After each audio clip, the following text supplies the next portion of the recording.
अस्सलाम वालेकुम। इससे पहले जो लोग नए हैं इस चैनल को सब्सक्राइब जरूर कर लीजिएगा ताकि इस तरह की इंपॉर्टेंट वीडियोस आप लोगों को मिलती रहे फ्रॉम टाइम टू टाइम। और अगर वीडियो पसंद आए तो इसको एक छोटा सा लाइक भी कर दीजिएगा। ओके, तीसरा में एक में साउंड देखो, तीनों में welcome my YouTube channel HVAC Amjad. बड़ा यूज़फुल वीडियो है स्पेशली नए एसी टेक्नीशियन के लिए। ये 60 TR का पैकेज यूनिट है। टोटल जो यूनिट है वो 60 TR का है। तो इसमें 2 कंप्रेसर है। तो एक कंप्रेसर आपका है 30 TR का। कभी भी ऐसा ही होता है।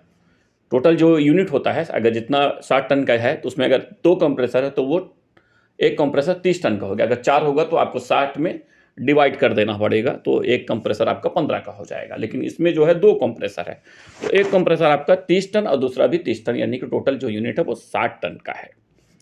कंप्लेन कुछ इस तरह का है इसमें कि जैसे पीसीबी से कंप्रेसर कॉन्ट्रैक्टर को पावर मिलता है, जब कमांड मिल रहा है, जैसे पीसीबी अपना आउटपुट कॉन्ट्रैक्टर को देता है, कॉन्ट्रैक्टर कॉइल को कंप्रेसर का, फौरन मेन ब्रेकर ट्रिप कर जाता है।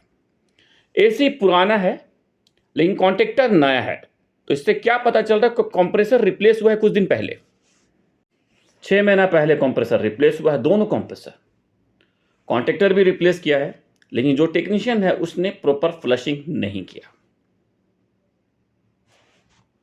जिसकी वजह से बस चंद महीने में, कुछ महीनों में ही कंप्रेसर चला गया। ये टेक्नीशियन की गलती थी, ये टेक्नीशियन की गलती थी। दूसरा कस्टमर की गलती ये थी, कस्टमर ने सही कंपनी को काम नहीं दिया और या सही टेक्नीशियन को काम नहीं दिया। कस्टमर ने सिर्फ अपने अमाउंट के ऊपर नज़र रखा कि वो जो लेबर चार्ज देख रहा था कि हमें जो कॉस्ट जो पड़ रहा है, जो कॉस्ट जो कोटेशन मिला है वो हमें लो कोटेशन मिला है, लो प्राइस का मिला है। सिर्फ वो प्राइस के ऊपर जा रहा था, काम के ऊपर नहीं जा रहा था। अगर वो क्वालिटी के ऊपर जाता तो वो नहीं देता जिससे काम दिया था, उसने सिर्फ प्राइस को देखा। तो कभी भी कस्टमर से भी रिक्वेस्ट है कि भाई काम देने से पहले देख लें कि जो बंदा को आप काम दे रहे हैं वो जानकार बंदा है कि नहीं।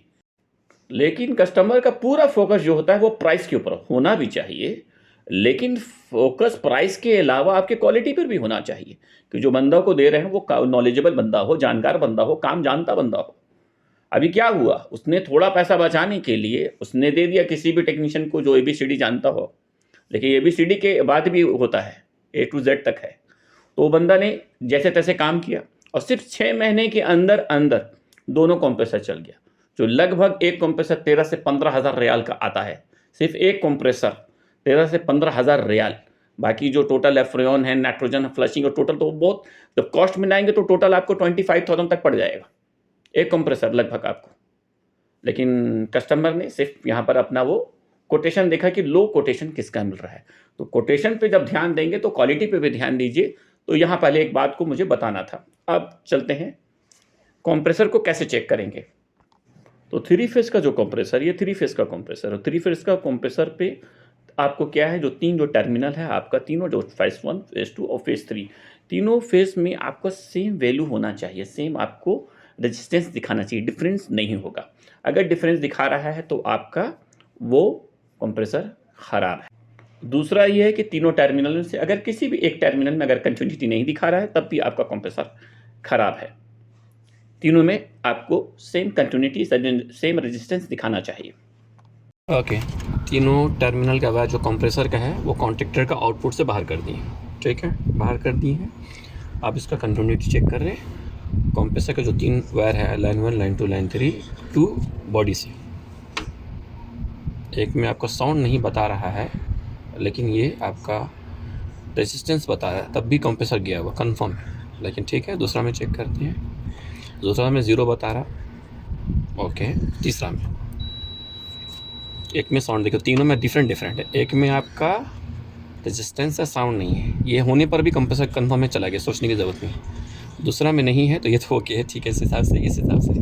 लेकिन तीसरा हिसाब से जो है, इसके हिसाब से भी कंप्रेसर चला गया, कंप्रेसर चला गया कंफर्म। ओके, साउंड आए नहीं आए लेकिन ये रेजिस्टेंस नहीं बताना चाहिए, ठीक है। चलो, ओके, कंप्रेसर 2 की बात रही।